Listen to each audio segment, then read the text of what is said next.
Sim. Sim. Então, esse é o momento de retirada de dúvidas, né? Eu quero retirar dúvidas de vocês sobre aquele material inicialmente, para que a gente possa dar continuidade a esse conteúdo, né? Que a gente trabalhou semana passada. Semana passada, na verdade, não teve, porque foi feriado. E aí eu não queria pegar vocês numa quinta, que era feriado, sendo que a gente está seguindo um calendário acadêmico, né? Mas então, eu queria saber assim, dúvidas sobre as aulas, sobre a avaliação psicológica no contexto do trânsito? Essa é a hora de retirar dúvidas das aulas que estão sendo gravadas. Eu tenho uma pergunta.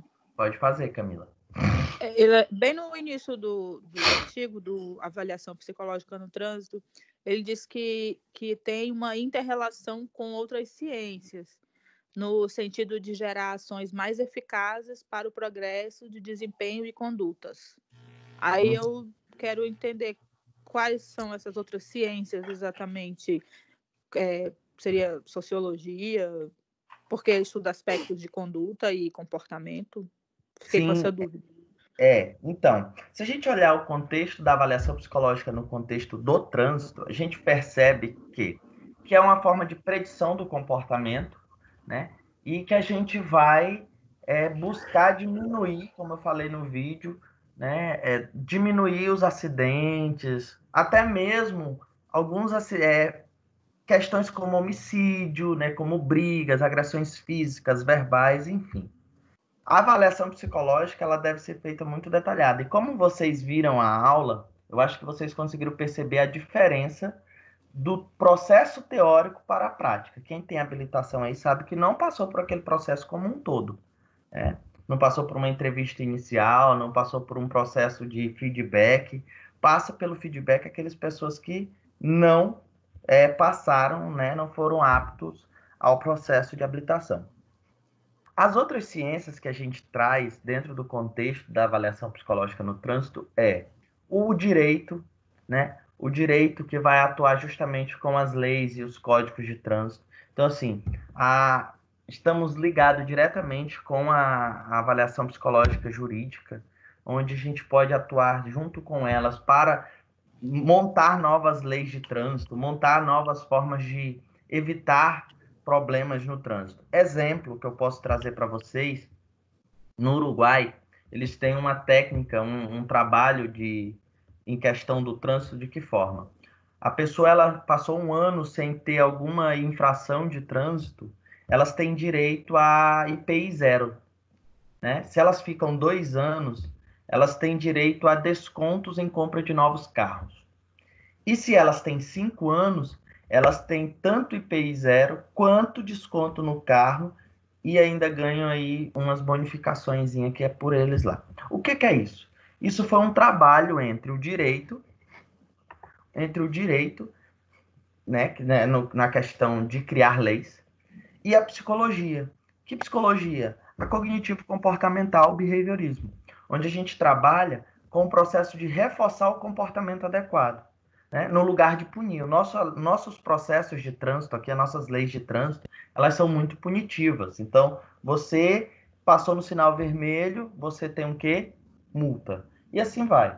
O direito é uma. A sociologia, você pontuou aí, Camila, muito bem, porque a sociologia vai trabalhar os aspectos sociais, né, das relações humanas, junto com a antropologia, onde a gente pode analisar e estudar justamente esses processos, tanto psicológicos do sujeito, ou seja, evolução, relação social e entre outras, quanto o processo comportamental. Então, eu acho que está ligado tanto com a sociologia como com a antropologia, e eu acho ainda que pega uma questão filosófica, porque é uma questão de compreensão do sujeito nos aspectos reflexivos. Então, eu acho que pega essas três, pega o direito, pega a medicina em si, né? Porque a medicina da área da psiquiatria mesmo, então, pessoas que têm transtornos mentais, seria uma forma de inclusão colocar elas na concessão de trânsito com aptidão de forma restrita, né? Como a gente viu lá, que tem um apto com restrição. Então, a gente tem que analisar todos esses aspectos.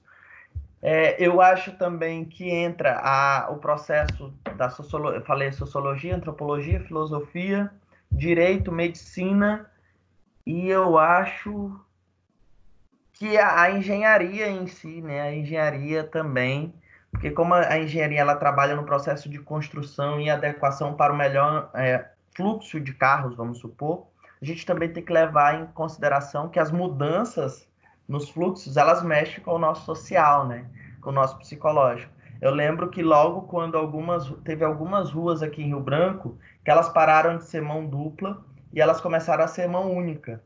E eu lembro que teve uma grande revolta pela sociedade referente a isso. Então as pessoas, elas meio que ficaram estressadas, ficaram irritadas, porque meio que tirava da rota de caminho delas, enfim. Uma das ruas, eu salvo engano, foi justamente aquela do pronto-socorro ali, que foi muito criticada depois que eles fizeram aquela nova forma ali de andamento.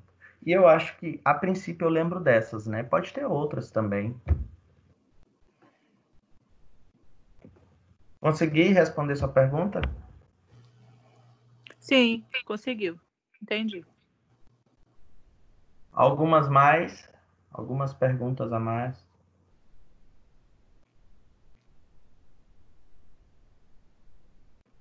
Não?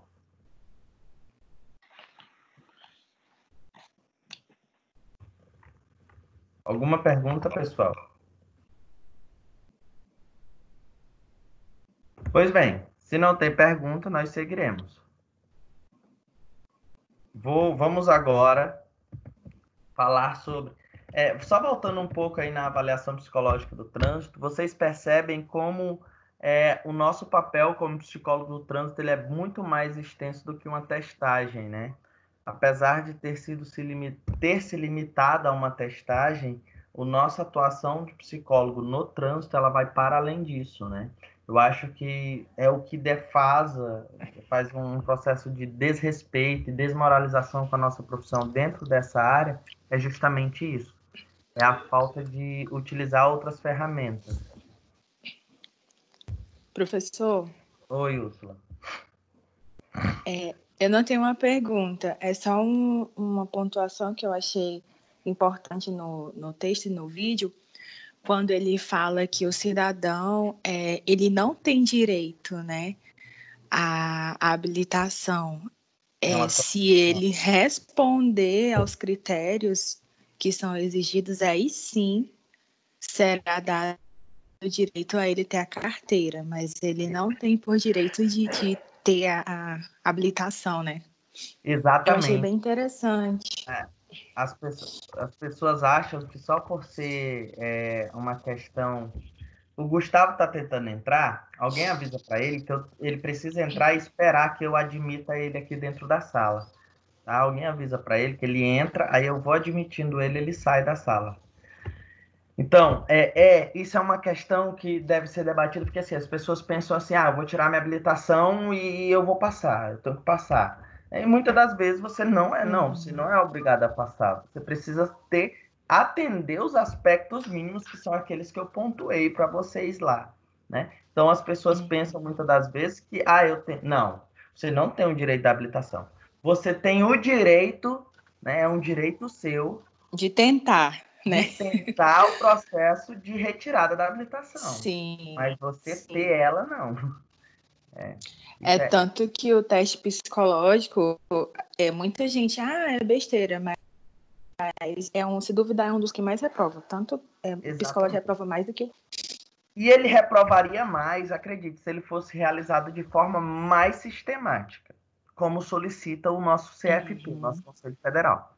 Não é mais sistemático, nós enfrentamos, eu pontuei para vocês, 2 problemas que evitam que o psicólogo atue de forma bem consistente, que é demanda. Nós temos uma demanda muito grande, nós temos muitas pessoas em busca de retirada da CNH e nós temos pouco tempo. Então, é muita demanda e pouco tempo. É o que, Camila? Não, eu estava só pensando alto, desculpa. Não, mas Então tem esses 2 pontos que interferem no processo de avaliação, né? E infelizmente a gente tem que atuar com o que temos, né? Que é justamente essa testagem, certo? Pois bem, vamos lá. Professor, Certo. professor, ele fala da questão do conceito psicotécnico, né?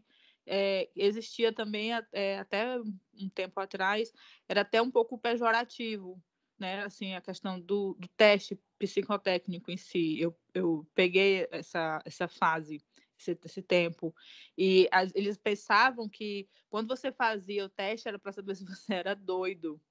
E eu lembro que quando eu fui fazer o teste, fiquei morrendo de medo. Eu E as pensava, meu pessoas Deus ainda do têm céu. essa ideia. As pessoas ainda têm uma ideia. Se um sujeito reprova no psicotécnico, sim, tu é doido, hein? Nem pode tirar. Não é. Não é. É porque, na verdade, muitas das vezes o sujeito... É por isso que o psicólogo ele precisa estar atento. Porque pode ocorrer que o sujeito ele esteja em um momento de fragilidade emocional ou de alto nível de irritabilidade ou ansiedade, né? Ou de um estresse. O que vai interferir no processo de terapia, de testagem dele. Eu penso assim, eu acho que o momento agora da avaliação psicológica no trânsito, né? Que é a avaliação psicológica pericial no trânsito, o ideal seria o quê? Seria o sujeito realizar, o profissional, realizar essa avaliação de forma minuciosa, mas que não ocasionasse nenhum tipo de, vamos supor, de interferência com ele mesmo. Então, assim, eu vou fazer a avaliação, mas se eu vou usar só testagem, mas que eu não deixe nenhum tipo de interferência maior. Por exemplo, eu estar desatento, eu buscar vincular mais com cada sujeito, mesmo que seja coletivo. Então, eu acho que é diminuir, né? Buscar diminuir aí as falhas da avaliação psicológica. Acho que seria um ponto. Certo? Pois bem, avaliação psicológica para o porte legal de arma. Pessoal, aqui a gente está falando de uma das áreas da avaliação psicológica. Se a gente viu a avaliação psicológica no contexto do trânsito como uma das formas muito exigidas, que é uma demanda muito grande, nós estamos entrando em uma, e também que exige muita responsabilidade, nós estamos entrando em uma outra área da avaliação psicológica, que é de suma importância vezes 4. Não vou nem dizer vezes 2, é vezes 4. Né? Por quê? Porque quando a gente fala com porte legal de arma, nós estamos destacando a importância ou a levada de uma concessão ao sujeito a obter um porte legal de arma. Certo? Professor. Oi, Marcelo. Pode falar. Marcela. Boa noite. Professor, Boa noite. aqui, só agora eu consegui acessar o aplicativo, eu tive uns probleminhas. Eu queria fazer uma pergunta não, uma colocação, na verdade, que é uma pergunta sobre a testagem no contexto do trânsito, antes do senhor entrar em outro assunto. Pode ser? Fazer. Pode. A gente estava fazendo isso, mas pode fazer. Pois é, só que eu não consegui entrar lá. Não, mas Porque, pode assim, fazer. professor, porque, pelo que eu vi, de forma prática, assim falando em prática, na realidade, a avaliação no contexto do trânsito não é bem uma avaliação, mas é mais uma testagem, né? Porque o senhor até falou de aulas que não tem uma observação muito a fundo, minuciosa, por conta de tempo também, que o tempo é pouco, né? Curto, não tem como fazer essa avaliação de forma tão completa. Então, em termos de prática, é mais uma simples não, é mais uma testagem, né, professor? Isso mesmo. Essa questão da testagem era o que eu estava falando agora quando você estava entrando, né? Já que a gente faz uma testagem, eu acho que o profissional ele começa a ter a responsabilidade de buscar minimizar os conflitos. Ou seja, de que forma? Evitar ter interferências na hora da avaliação, buscar ter um maior vínculo, mesmo que seja feita uma avaliação em grupo, né, mas buscar fazer um rapport com maior qualidade, para que ele possa fazer uma testagem de forma mais adequada.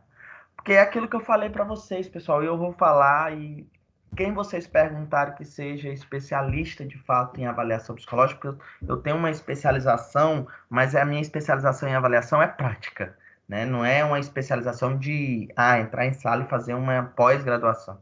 É de prática mesmo. E eu falo para vocês, se eu trabalho desde 2017 com avaliação psicológica, mas estudo avaliação psicológica desde 2014 e até antes. Eu falo para vocês, avaliação psicológica, 50% dela é anamnese. É incrível. A anamnese, ela te dá 50% dos dados. Você vai conseguir fazer alinhavar o resultado do teste com todo o histórico do sujeito. Então, assim, quando você faz uma testagem, não estou falando que é errado, né? Não estou falando assim, então o professor só está dizendo que a avaliação pericial do trânsito está errada. Não está errado. Está fora dos padrões. A gente só usa testagem. Testagem é um instrumento da avaliação. Então, o que acontece? Não é ao meu ver, isso é um posicionamento meu como profissional, eu acho que não poderia ser avaliação psicológica no contexto do trânsito. Deveria ser conhecido como testagem psicológica para concessão de CNH. Ou avaliação psicológica, testagem psicológica no contexto do trânsito. Se respaldaria o CFP, o Conselho Federal de Psicologia, o Conselho Regional, para o que de fato acontece na prática. Porque se a gente for falar de avaliação psicológica, a gente vai ter que fazer será que todo mundo aqui que tem CNH passou pela entrevista individual com o psicólogo? Será que teve essa visão? Será que teve a coleta de dados? Todo mundo que passou e foi aprovado, será que teve o feedback como profissional? Ela chamou você lá, falou que você foi avaliado, quais os pontos que você foi avaliado e te deu o resultado? Então, são coisas que eu acho que poderiam ser modificadas. Isso é um pensamento meu como profissional, né? Mas que não está, como eu digo, não está errado, só está fora do padrão. Avaliação psicológica, porque assim, a gente ensina na teoria uma coisa e na prática é outra. Muitas das vezes o aluno vai falar assim, não, então a avaliação psicológica é testagem, o professor disse que não é. Não, não é. Testagem é um instrumento. Eu acho que poderia mudar. Testagem psicológica no contexto do trânsito. Meu pensamento. O que mais, Marcela?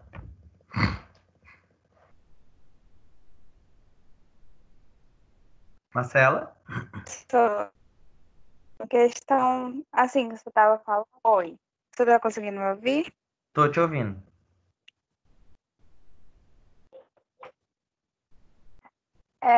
Outra coisa que, assim, quando acontece da pessoa não passar, né, no teste, ele simplesmente recebe o resultado do teste e que não passou. E que eu já vi muitas situações de pessoas falando assim, eu tenho algum problema psicológico, eu tô louco, como as pessoas sempre se referem, né? E existe essa falta, né, de, tipo, por que a pessoa não passou?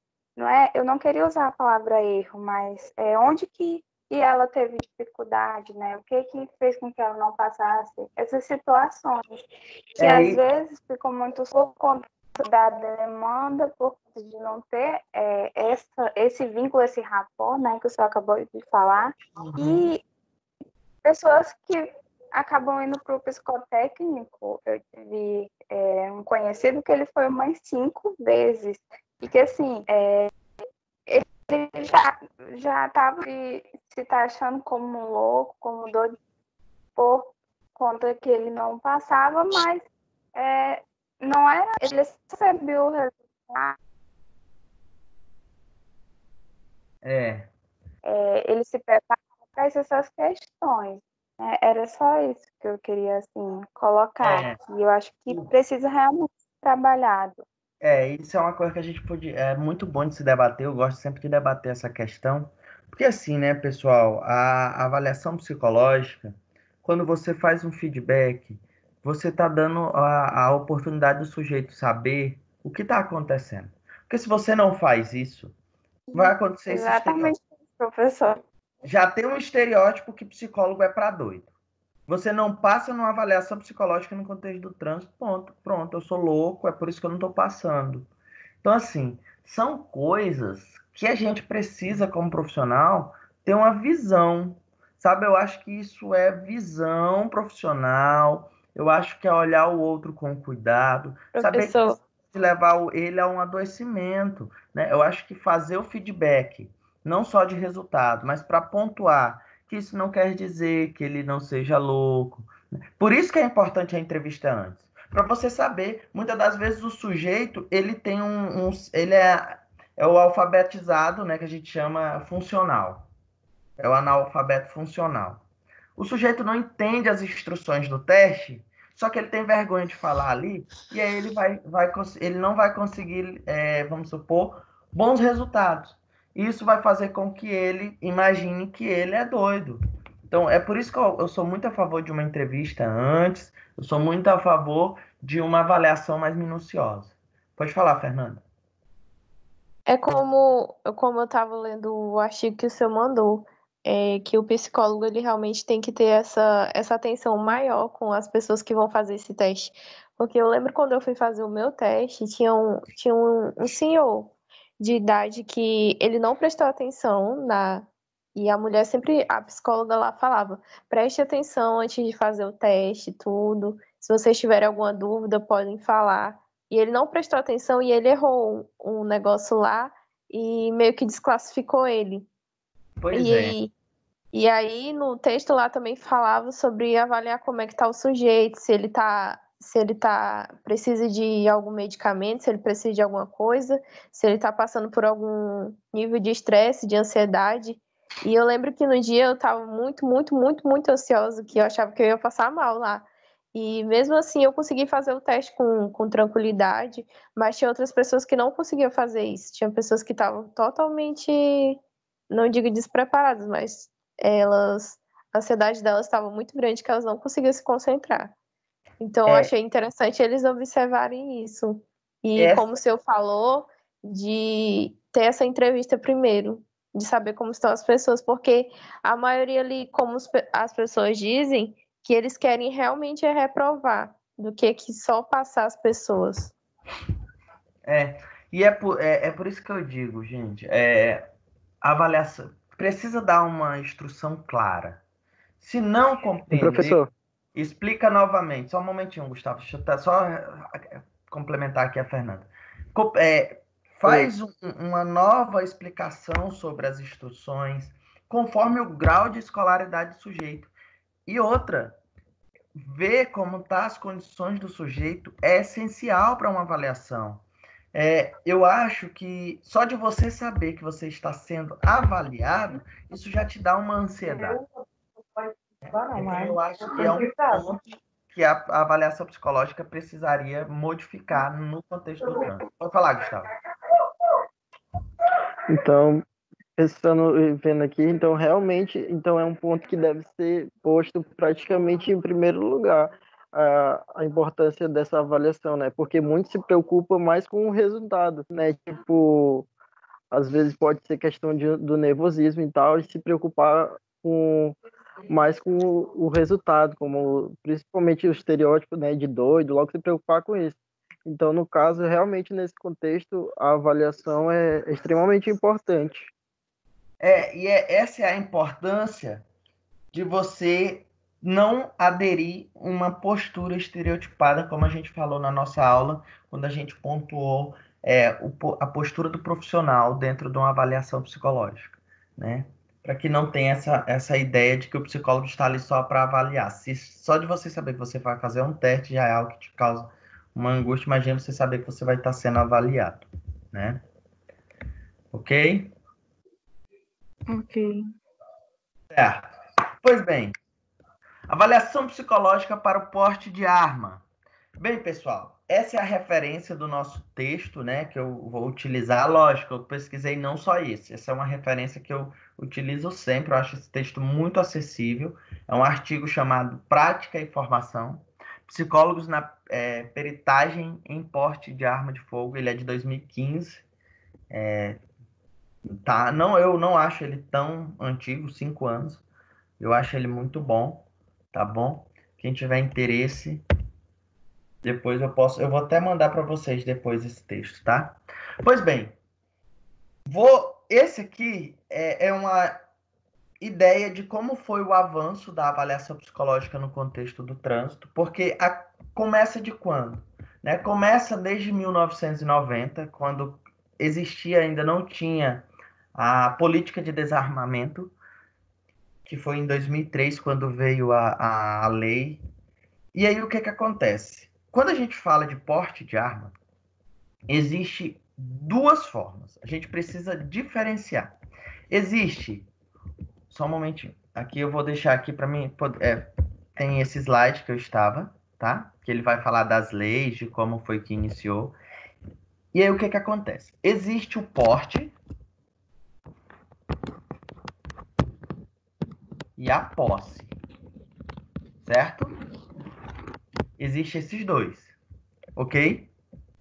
A posse de arma, posse legal de arma, é aquela que eu tenho ela, mas eu só posso utilizar dentro de casa ou de comércio. O porte é aquele que eu posso andar livremente na rua. É aquele que eu posso andar com a arma para qualquer local que eu for. Nós vamos falar dos dois, tanto da posse quanto do porte. O Conselho Federal de Psicologia, diante da falta de legislações que normatizassem ou respaldassem a atuação do psicólogo, promulgou em 2008 a Resolução número 18, que dispondo sobre o trabalho do profissional de psicologia na avaliação psicológica para a concessão de registro ou porte de arma de fogo. O que acontece? Antes dessa lei, não existia ainda uma boa relação da avaliação psicológica para o porte legal de arma. Então, você não precisaria passar, se você tivesse o desejo, né? Não desejo apenas, mas a necessidade de ter uma arma de fogo, você não teria necessidade de passar por uma avaliação psicológica, que não era considerado algo muito importante. Tanto que, antes dessa lei, quem realizava o processo avaliativo para o porte e a posse legal de arma era os próprios policiais da Polícia Federal. Ou então, se fosse do pessoal da Polícia Federal, né, pessoa civil, e outros da polícia para incorporação seria pela Polícia Civil. Então, você não teria necessidade, né, de fazer essa avaliação com um profissional dito psicólogo. Quando aí em 2008, veja que é recente, é muito recente, eu acho recente, o psicólogo começa a, de fato, ter o seu lugar como profissional. Então, a partir de 2008, conforme essa resolução 18 aí, 018 de 2008, o psicólogo passa, a avaliação psicológica para o porte legal ou registro passa a ser de exclusiva atuação do psicólogo da área, tá? Hoje, para que você possa atuar como psicólogo avaliativo para porte legal de arma, nós temos o credenciamento. Hoje, para nós termos esse credenciamento, nós precisamos, primeiramente, se credenciar à Polícia Federal, nós precisamos ter experiência com testes psicológicos, e aí eu coloquei algumas listas de testes aqui que eu vou pontuar para vocês. Vocês precisam ter total domínio desse conteúdo, né, apresentado por cursos de extensão. Por isso que é importante os cursos de extensão que é aplicado pelos profissionais e que vocês realizem. Porque esses cursos, eles contam muito na hora de você ser credenciado, por exemplo, na Polícia Federal, para ser psicólogo credenciado. Só quem faz a avaliação psicológica para o porte legal de arma é o psicólogo credenciado à Polícia Federal. Eles têm uma lista dos psicólogos e eles encaminham as pessoas. Para vocês terem uma ideia, psicólogo credenciado, eles atendem, aí, em média, por mês, base de 10 mil pessoas, né? Isso no nosso estado geral, né? Lógico que não é só um psicólogo, mas tem dados aí que comprovam que no estado do Acre, agora eu vou trazer um estado regional, tem uma base de 3.000 a 4.000 pessoas solicitando por mês porte legal de arma. né? Ou a posse. Então, são alguns psicólogos, eu conheço alguns, que eles fazem esse processo de avaliação.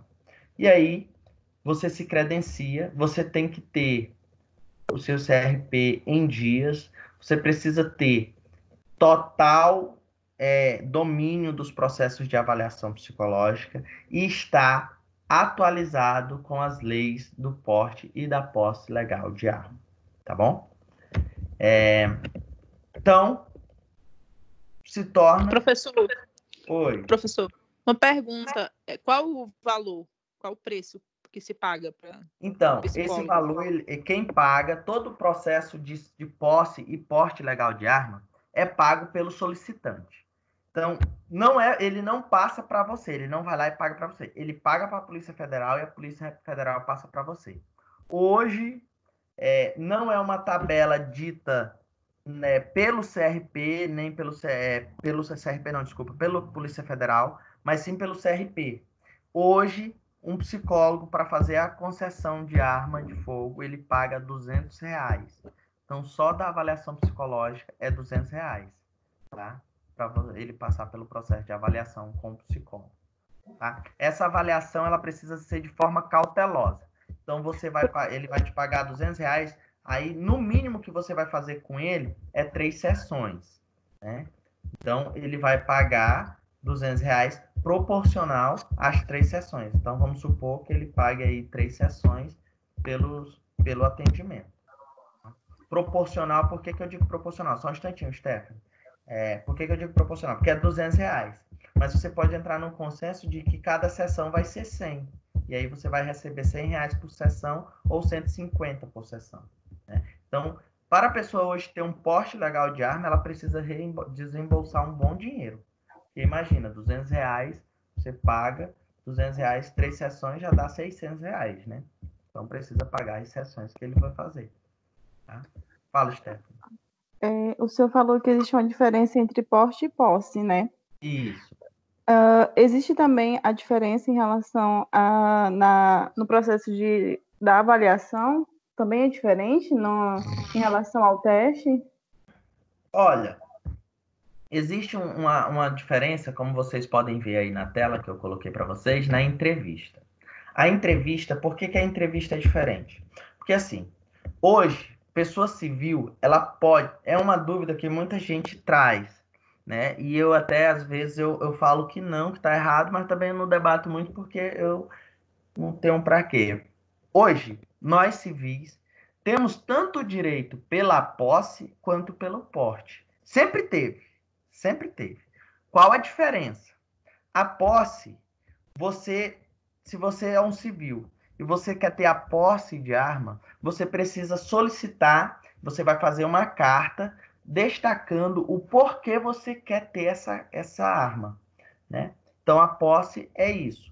Na entrevista, a entrevista ela se modifica para quem é policial, agente penitenciário, né, policial civil federal, agentes da ABIN, da inteligência. Então, eu vou usar uma entrevista para esse público. Se eu vou fazer uma avaliação e aí eu vou fazer com uma pessoa civil, aí o que eu faço? Eu vou fazer uma entrevista diferente. Os testes, eles não se modificam. Os testes, eles são os mesmos, tá? Porque eles vão mensurar as mesmas características, os mesmos pontos, tá? A entrevista, ela modifica. Ok, então só a entrevista. A entrevista ela é diferente para agentes que prestam serviço no governo, né? Aquelas pessoas que trabalham em carro forte, que são agentes de segurança, policial civil, federal, militar, do exército, enfim. Tem uma entrevista para eles. E para o civil é uma outra entrevista. Ok.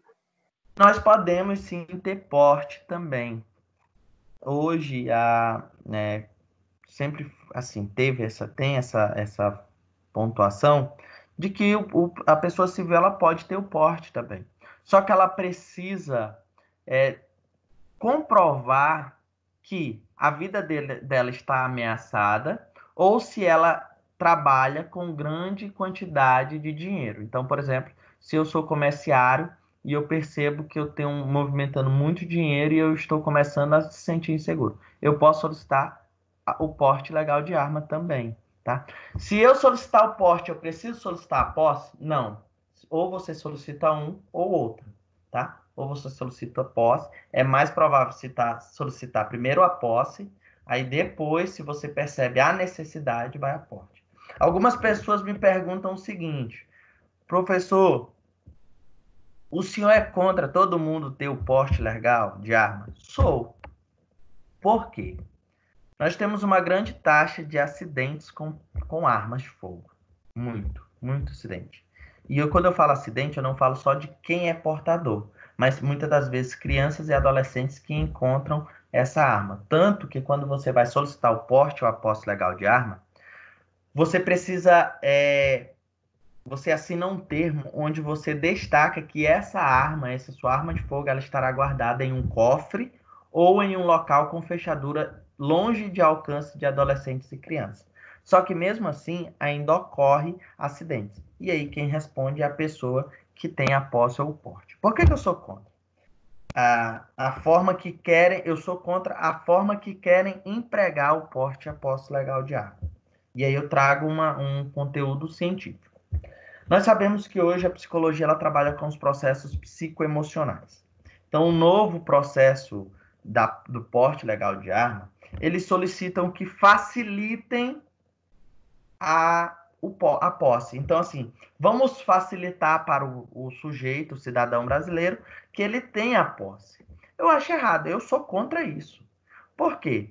Porque se a gente facilita, a gente vai fazer o quê? Vai diminuir a estratégia, as formas de avaliação psicológica? E aí? O que a gente vai fazer? Então, eu acho que a gente precisa sim seguir as regras de forma rígida. Eu estava até comentando um dia desse, falei, é uma posse de arma, é um porte de arma, não é uma venda de um bombom, né? Por isso que existe burocracia.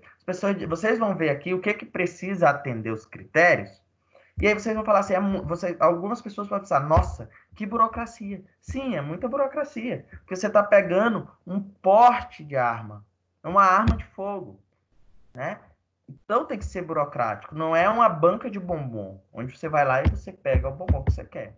Então, eu sou contra esse processo, tá? E eu acho que nós, brasileiros, nós não temos condições psicológicas. Quando eu falo nós não temos, eu não generalizo, tá? Eu falo nós temos para não estar. Tem pessoas que não têm condições de ter porte legal de arma, tá? Não tem, nem a posse, certo?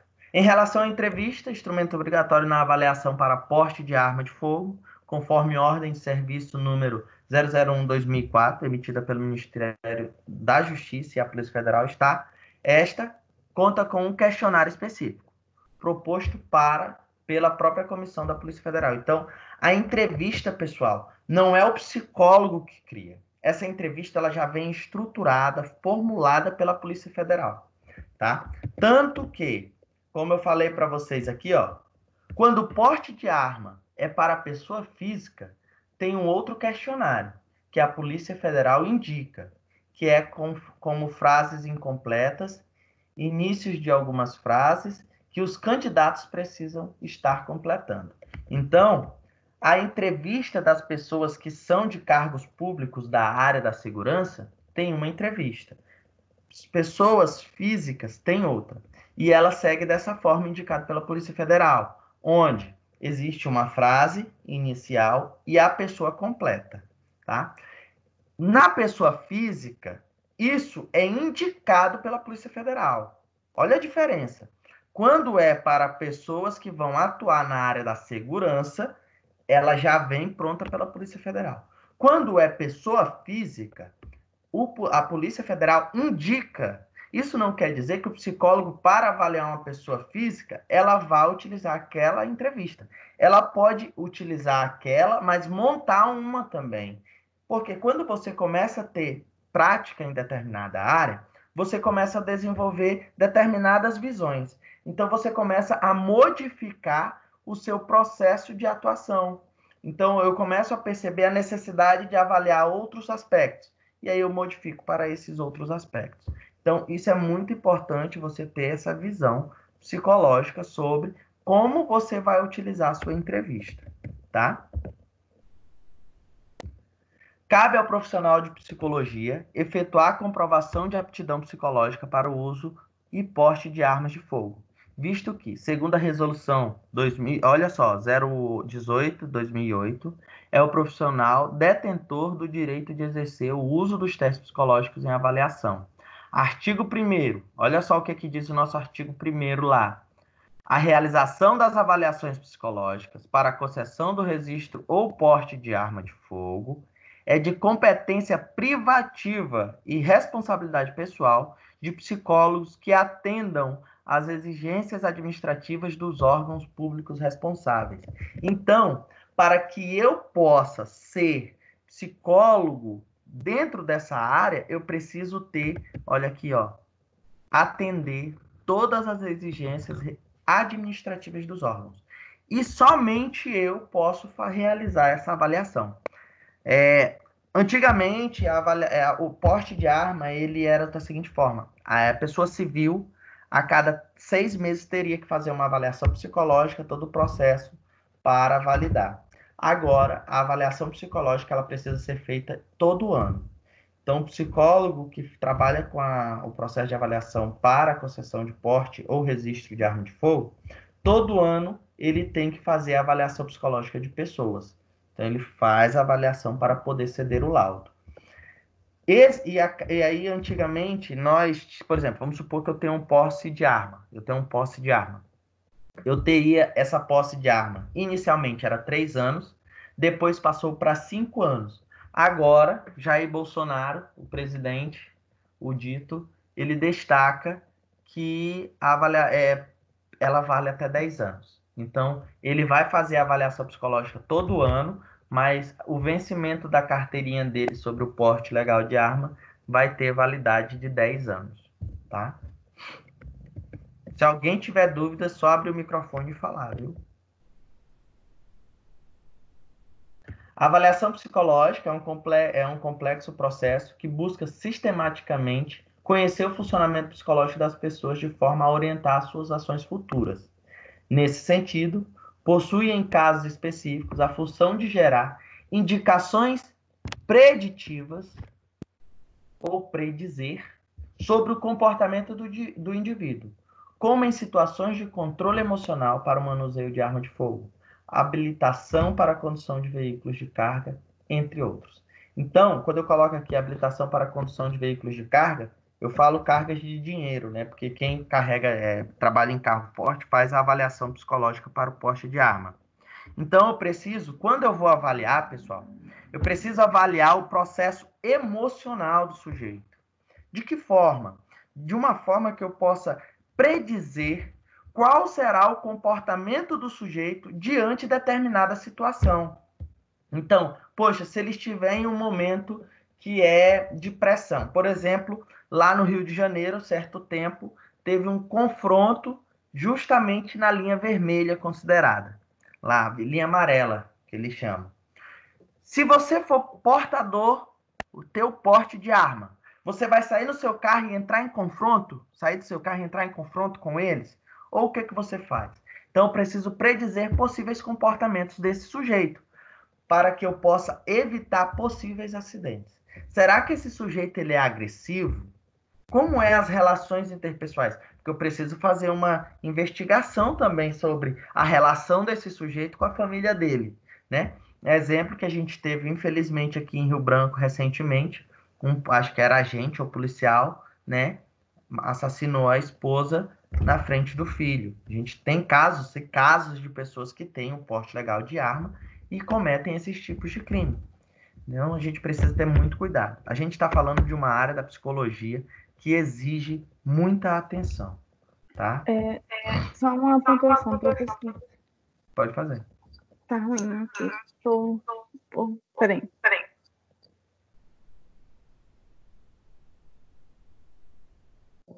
Oi. Pode falar. Assim, o senhor estava falando na questão de que nós brasileiros não somos aptos, né, a ter o porte de arma, ou enfim. Eu vejo assim, né, que como a gente vê na quarentena, né, o tanto de mulheres que estão sendo assassinadas ou agredidas, né, o nível de... Sai direto no jornal, né, que o nível de agressão, né, de violência doméstica aumentou bastante na quarentena. Então eu vejo que, na minha opinião, os brasileiros realmente não estão aptos a ter o porte de arma, né? Eu entro na questão que a gente estava debatendo justamente, Camila aí perguntou, né? Eu acho que a gente entra em um debate antropológico e sociológico. A nossa sociedade, ela ainda não tem... E quando eu falo assim, todos, às vezes eu acho que eu generalizo. Não são todos, eu acho que tem pessoas aí muito aptas. Mas existem pessoas que não estão, a maioria. Nós temos uma dificuldade muito grande. Tem um texto que eu li, e ele fala, a autora é a Maria, acho que é Elizabeth, ou é Maria Luísa. Ela pontua uma coisa, cara, muito interessante. Sabe por que o brasileiro ele é fácil? Ela traz essa visão, e eu não digo só o brasileiro, eu digo todo mundo.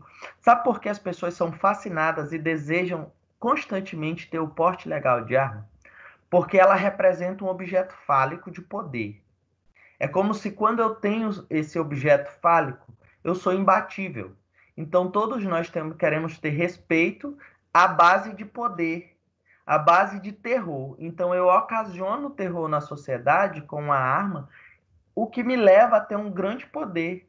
Então se eu tenho poder, as pessoas me respeitam. Essa é a ideia que se tem, né? Então ela traz essa discussão que a população brasileira ela busca o porte legal de arma simplesmente por uma mera busca de poder fálico. Porque a arma representa um objeto fálico, né? Eu tenho e eu sou poderoso. A gente retira aí de vários casos que ocorrem, né? Certo? Mas eu compactuo com o seu discurso. Okay. Então, assim, nós temos alguns testes aqui, alguns instrumentos que são utilizados. PMK é um teste que ele é para o processo de avaliação de personalidade. O TAT, o CPS, esse CPS ele vai avaliar a percepção, processo emocional. EFN avalia a agressividade, temperamento, né? Fatores da personalidade, fatores neuroticistas. Nós temos o Zulliger. O Zulliger ele é de personalidade. E o Pfister. O Pfister também é personalidade, pode ser utilizado, mas ele trabalha também a agressividade, processos emocionais, relação social. A EFN também avalia o processo de interação social, né? O processo de sociabilidade do sujeito. Nós precisamos avaliar também o processo de atenção do sujeito. Nós precisamos avaliar o processo perceptivo, tá? Temperamento aqui deve ser muito avaliado, tá? Aqui são alguns instrumentos principais, tá? São dos principais. Hoje se utiliza-se muito para a personalidade o TAT, PMK e o Zulliger, tá? O Zulliger ele tem uma nova versão, tá? Esses são alguns principais, mas tem vários outros, né? O Rorschach as pessoas utilizam muito. O palográfico hoje está no número 1 a ser utilizado. O palográfico é aqueles dos palos, né? Aquele que a gente vai fazendo assim e vai, tá? Esse aqui, ó, pessoal, o palográfico, ele é o mais completo, por isso que o pessoal usa muito. Porque ele avalia personalidade, agressividade, impulsividade, percepção, atenção, ele avalia muito aspectos. Então, ele é um dos mais completos, né? Então, você precisa ter uma grande habilidade com o palográfico. Professor? Oi. Como é que, a partir do palográfico, eles chegam aos resultados? Então, existe um caderno de correção, onde, através desse caderno de correção, eu posso chegar aos resultados. Então, a gente vai analisar cada linha, cada ponto, a gente vai avaliar alguns aspectos. Estava previsto de chegar esse palográfico para nós lá na clínica. Mas eu tô com a ideia de que isso é uma ideia futura, não é agora, tá, pessoal? Acho que pro segundo semestre. Eu tava pensando justamente se eu vou ver, conferir se vai chegar ou não. Se não chegar, porque a gente já comprou vários testes, eu tô pensando em comprar o palográfico, porque é um teste que eu tenho muito interesse de ter ele. É um teste que eu gosto muito e eu sou muito louco para estudar, aprofundar o meu conhecimento no palográfico. E aí, se eu comprar, aí a gente vai estudar ele em sala, tá? Mas eu não conheço, assim, o que eu posso te dizer, eles vão corrigir esses pontos em uma análise que ele faz dentro de um caderno de correção, onde tem um caderno onde tem os pontos a serem avaliados. Aí você vai avaliar conforme os pontos solicitados lá no caderno de correção. Ah, sim, entendi. Valeu. Então, assim, ó, a avaliação psicológica no processo de posse e no porte legal de arma, ele tem por objetivo averiguar questões como: esses aqui são os 5 pontos objetivos na averiguação da avaliação psicológica para o porte legal de arma. Esses 5 pontos: perfil psicológico para o cidadão que deseja ou necessita do portar arma de fogo. Então, eu preciso analisar o perfil dele. Eu preciso analisar a personalidade dele, tá? Então, eu preciso analisar o perfil desse sujeito. Segundo ponto, nível de agressividade e impulsividade. Será que esse sujeito ele é agressivo ao ponto de ele ter uma impulsividade dos comportamentos? Será que ele é impulsivo nas questões? Poxa, o sujeito estressou, ele já vai lá e já toma uma atitude. Preciso trabalhar isso. Terceiro ponto, eu preciso avaliar o controle e estabilidade emocional.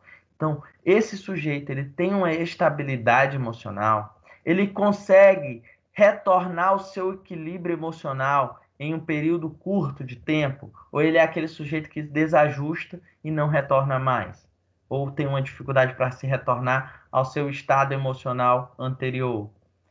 Quarto ponto, eu preciso analisar o nível de estresse dele.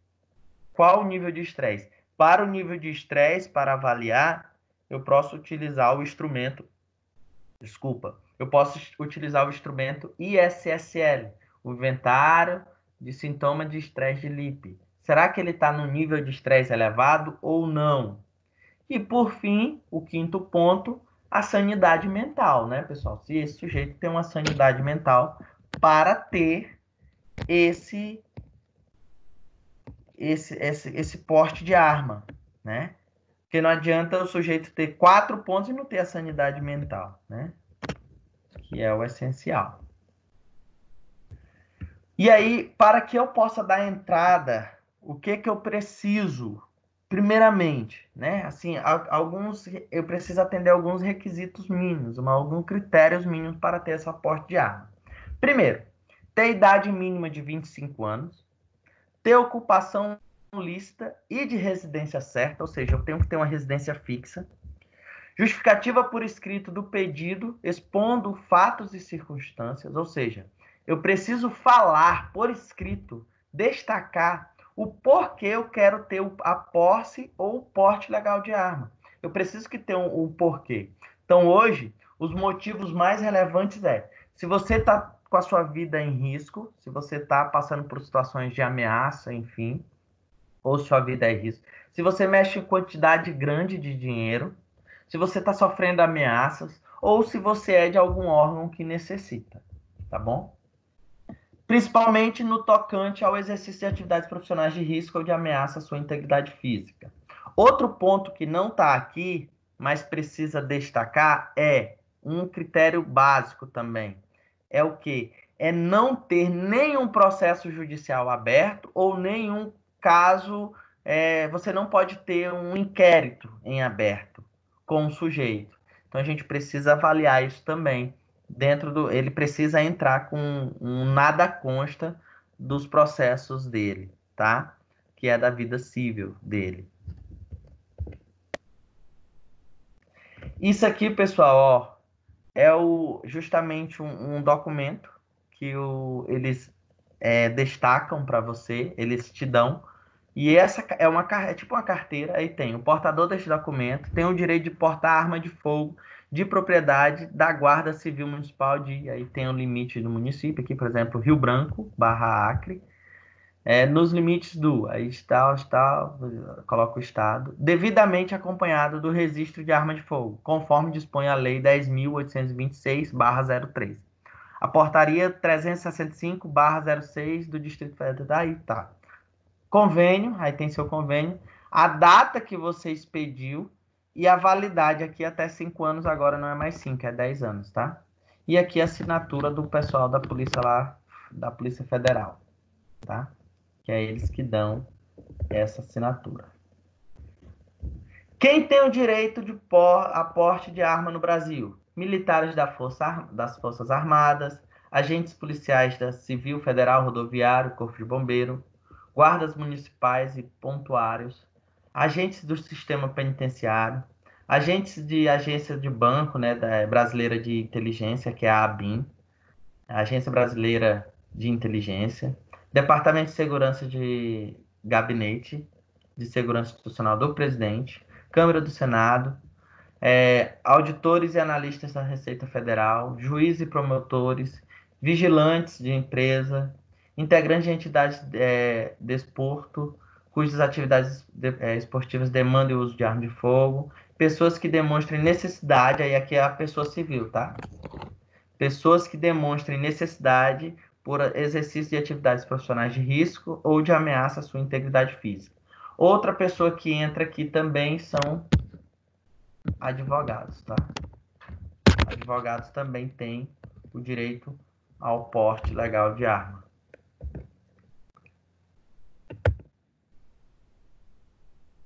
Eu trouxe aqui um registro para vocês, olha só. Registro ativos de armas de fogo. Pessoas físicas. Isso aqui é de 2018, tá? 2018. Não saiu, não foi o dado mais recente que eu peguei. Olha a quantidade de pessoas que te solicitaram e conseguiram o registro ativo da arma de fogo. 328 mil pessoas físicas no Brasil inteiro solicitaram. E isso são registros da Polícia Federal. De segurança privada, 244 mil pessoas. Órgãos públicos, 41 mil pessoas. Segurança pública, 26 mil. Loja de arma, 3 e outros 2,3. Veja, pessoal, como a população civil solicita mais hoje o porte de arma. 328 mil pessoas em 2018. Isso foi um dado de 2018. A gente pega esse outro dado aqui, ó. Olha só. Da categoria militares e pessoas físicas, olha o gráfico. De 2004 para 2017. Olha só a elevação que se teve de pessoa física e de pessoas que trabalham em órgão privado.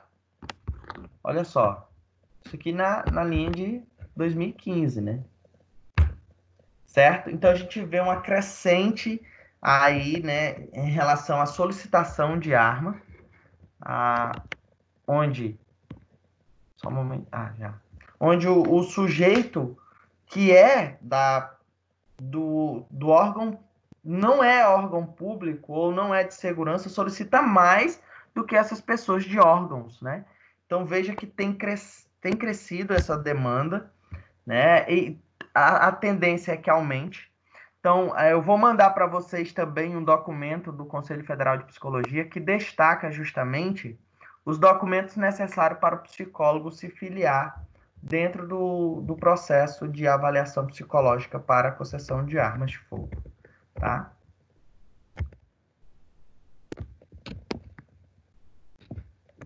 Alguma dúvida?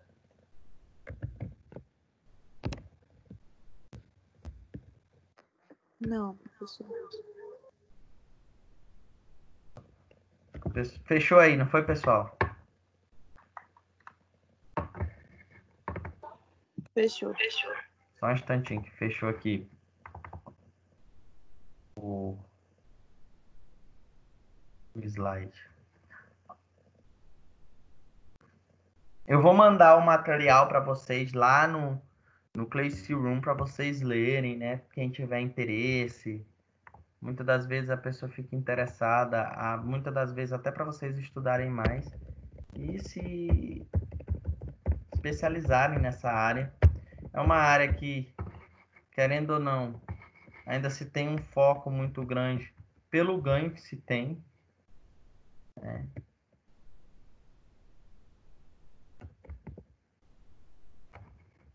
Só um instantinho.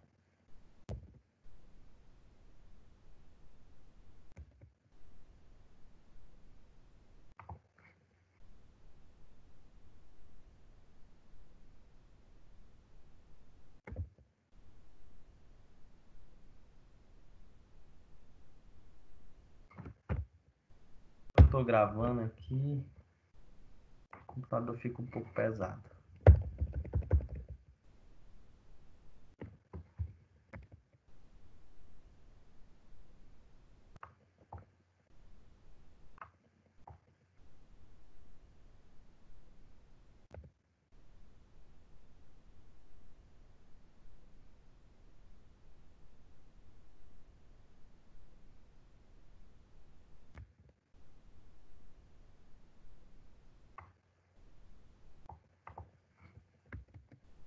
Tá, peraí. Deixa eu compartilhar a tela.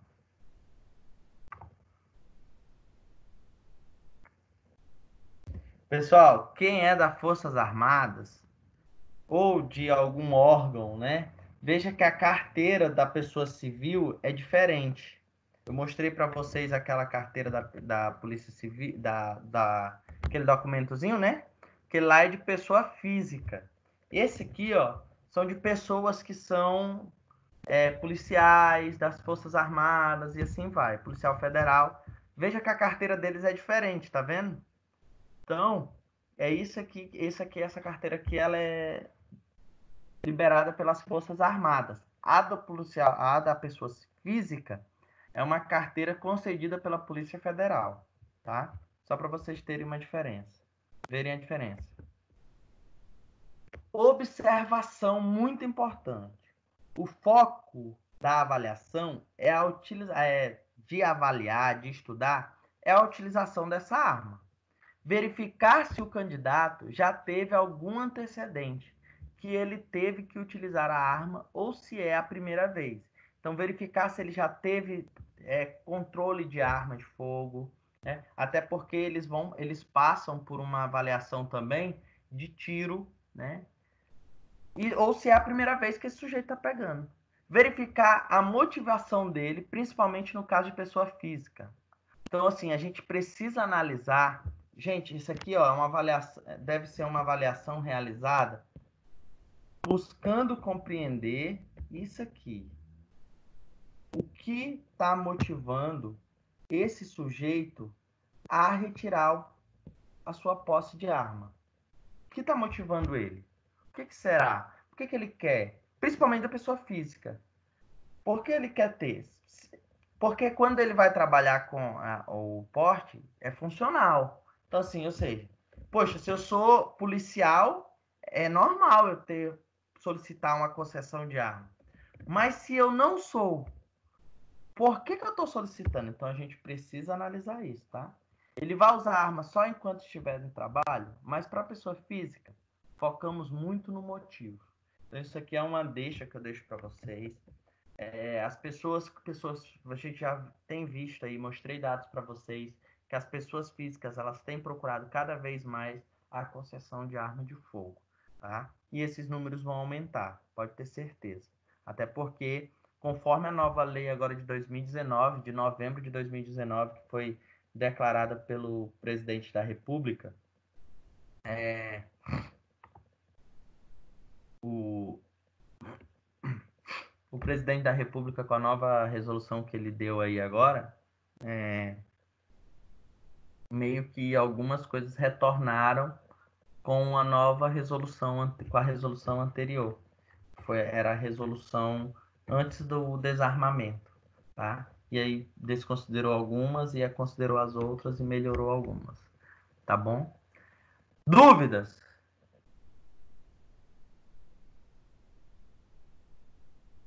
Não? Não. Não. Abra a câmera de vocês aí, Pessoal. vamos tirar uma fotinha pra gente registrar a aula.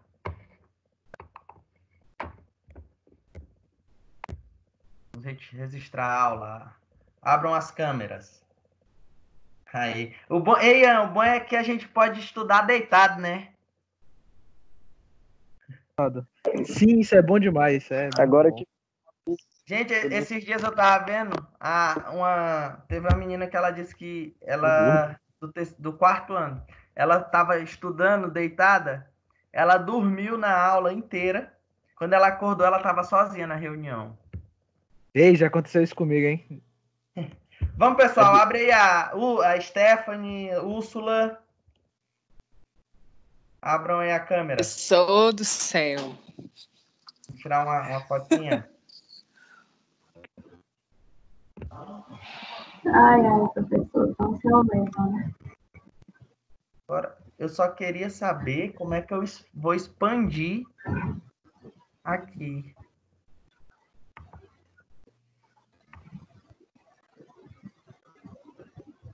Deixa eu só fazer um negócio aqui, peraí. Oi, Marcela. Oi, Ian. Quanto tempo? Que linda. Lá vai. E aí, gostei do áudio, Marcela. Eu tô entendendo tudo, olha. Ainda bem que tu tá falando. Vamos lá, pessoal. Ah, obrigada. Estou aqui com a cara de... A foto. Passar um álcool em gel aqui. Deixa eu só parar a gravação, porque senão vai ficar... Esse áudio tem me tombado a aula inteira, Ian. Tu não sabe, não. É o quê?